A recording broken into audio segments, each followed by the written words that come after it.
Welcome back. Thank you for staying with us. We now continue with the extended coverage of the Kenya MPC outcomes. And Kenya Central Bank has trimmed its repo rate by 50 basis points in the continued fight to rein in on inflation.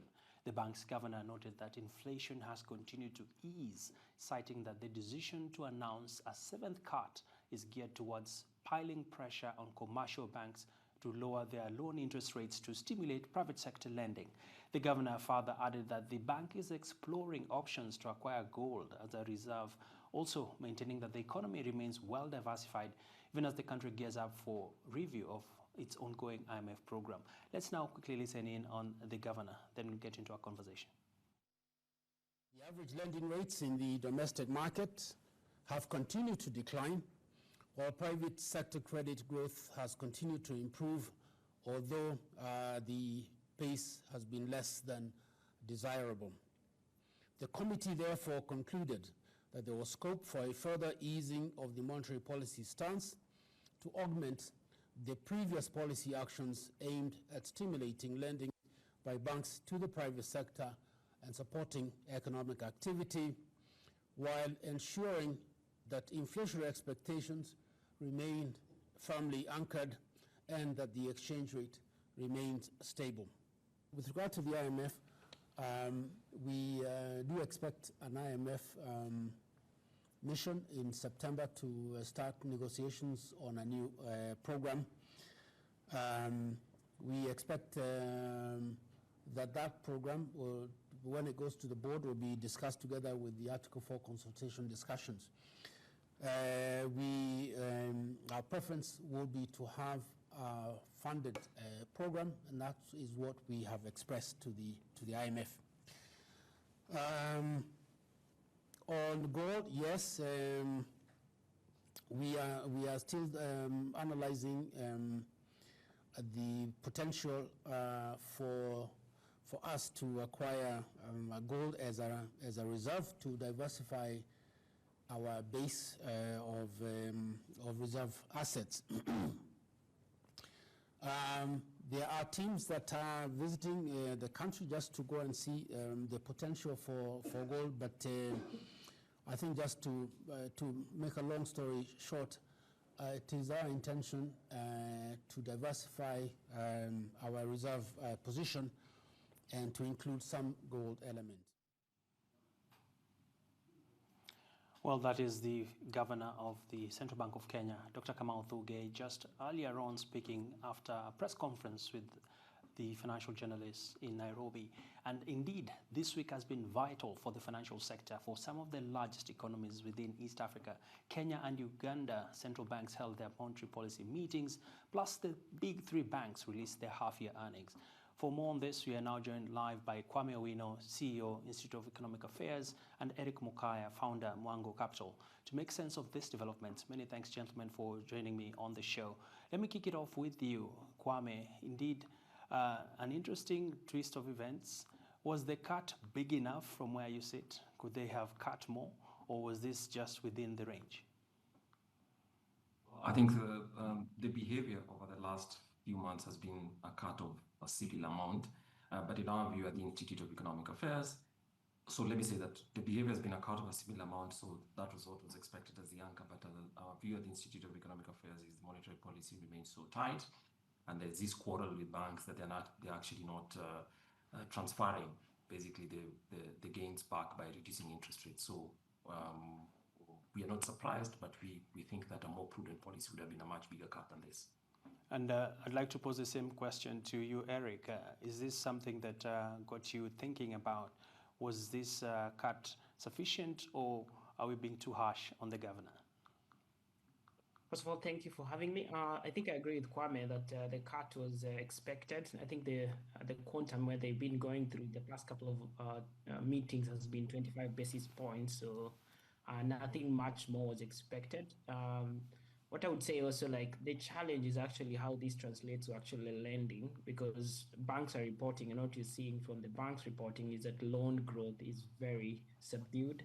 I think it was 2% credit growth in May 2025. That's really small. I just heard the previous speaker talk about double-digit credit growth in Uganda, That's not the same case in Kenya. So I think we are in a worse spot than they are.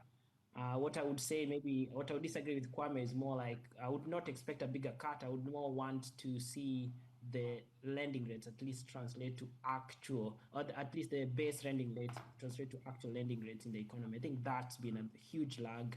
And I don't know how the CBK, they've cajoled, they've done a lot of things to try to push banks to do something about it. Very few are doing it. So I think that's where we are stuck at. So a bigger cut may not still translate much.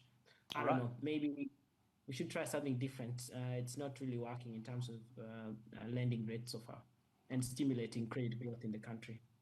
So Kwame, the governor, will he now have to get a big stick and someone of the CEOs of commercial banks?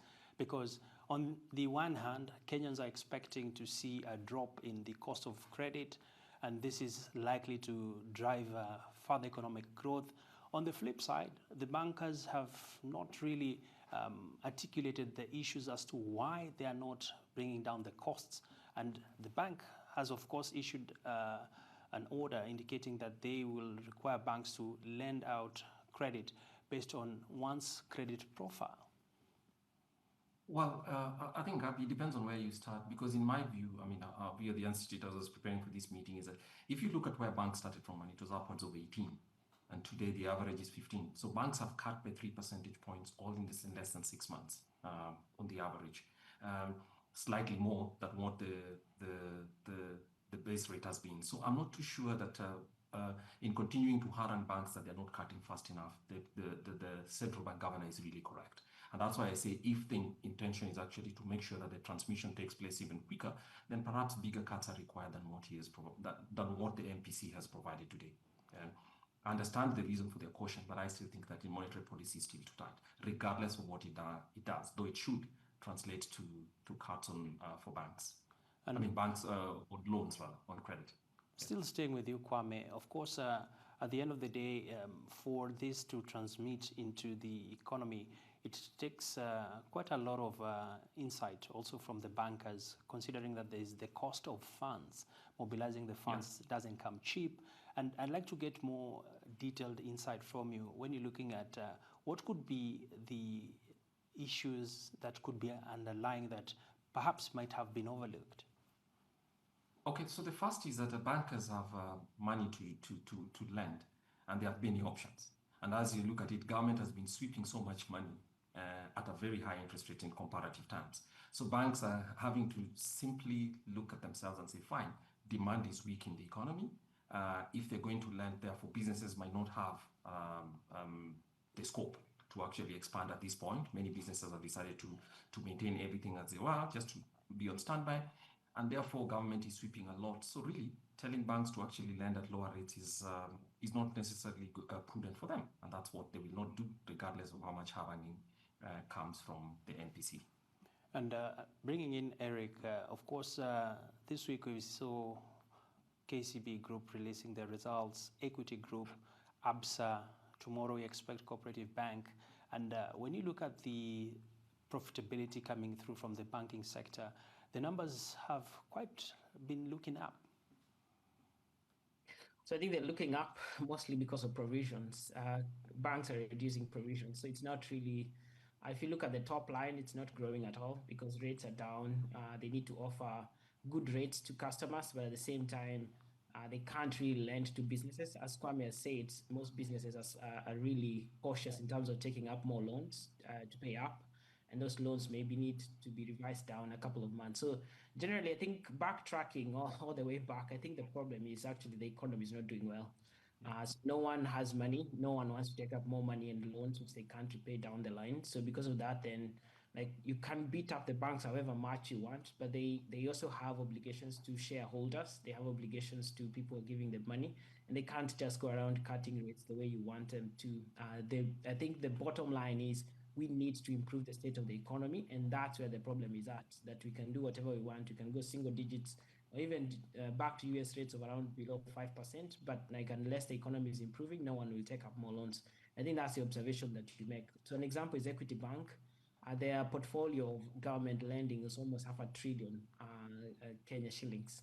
and that went up by around 10%. If you look at the loan book is down 4%. That's in first half of the year, and that's the biggest bank in the economy. So they have been saying the same thing for a couple of years, that they're going to reduce lending to government, but where is the incentive to lend to people when the government can safely give you 10% returns every year, and at the same time you can report that as that can flow almost directly to the bottom line because it doesn't come with any extra cost.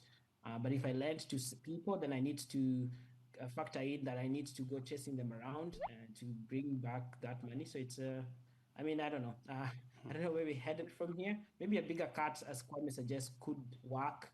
But then again, the economy is not doing well. So I don't think lower rates will really boost people. And Kwame, I'd like to know, we've seen the president coming out saying that the economy has stabilized, private sector credit is recovering, the Kenya shilling is holding a bit steady to the US dollar, trading today at 129.23. So from where he sits, when he looks at the economic picture, it appears that the pulse and the health of the economy seems to be in check. Well, not. I mean, I think you can cherry pick what to actually highlight. And as Erick has said, to be honest, the real demand is actually low. And part of what keeps inflation low is that real demand is low. Food prices are a little bit moderated, but demand for non-food items is low. And that's part of what is giving inflation a check. But you can cherry pick a couple of indicators and actually show that they're doing well. But for me, if you look at it, with this new growth in credit, and you're seeing that non-performing loans are still at 17.2%, they haven't changed at all. That doesn't tell me that it's growing, because one of the first things that would happen is if the economy did well and demand was growing, the businesses that are unable to service loans would actually start to service, and that growth would actually, that number would go down. So I'm not too sure. So are there things that are happening? Yes, the exchange rate, it is where it is. I think it's overvalued. Other people might think differently, but if you choose and cherry pick a few things that have happened in tourism and a few things that it's still possible that you can actually create the idea. But the real side of the economy outside these statistics tells you household incomes not growing, and you can look that over the last 5 years. Productivity in the labor supply is really low. It's much lower than older countries than we are. So if you look at all those things, which are actually very vital, and businesses don't keep money because they don't want to lend. So if they're not lending, then it's telling you as well that there's new investment happening. Business investment is not happening quickly enough. And if that is not happening, regardless of what are the good metrics we have out there, I think we need to be more cautious and perhaps a little more circumspect than the president is. And Kwame, take us home on this conversation. So what will be the next steps from a fiscal standpoint? We've seen the monetary standpoint has sort of yielded a few results, but what more needs to happen to stimulate economic growth and, of course, sustain the momentum? Well, not necessarily just one thing. It won't be one thing. As you can say, economies take a while to recover. And part of one of the things we should watch in the pulse is whether private sector borrowing goes up. So starts to rise. That's the first thing. I think one of the very few things in good news, of course, there's mixed pictures around Kenya. Many people are, because government has very little credibility. The privatization drive that the government is taking with regard to KPC, I think a lot of transparency in things need to be cleaned up. But in my view, that would be a really good thing. First, it would energize the stock exchange. If that is the route that it goes through, it will also provide an alternative for people to invest, because business investment in real terms outside infrastructure and outside infrastructure driven by government and construction, most of it driven again by government cash. Real business investment needs to rise, and if KPC was brought out there, I think the demand for those shares would be massive, and that would be helpful all the way to the Nairobi Securities Exchange rather. So those are two things to look at. Thank you so much for sharing your insights with us. Erick Mokaya, joining us from Stockholm, founder Mwango Capital, and Kwame Owino, the CEO of Institute of Economic Affairs, just giving us some interesting lowdown out of the MPC outcomes for Kenya.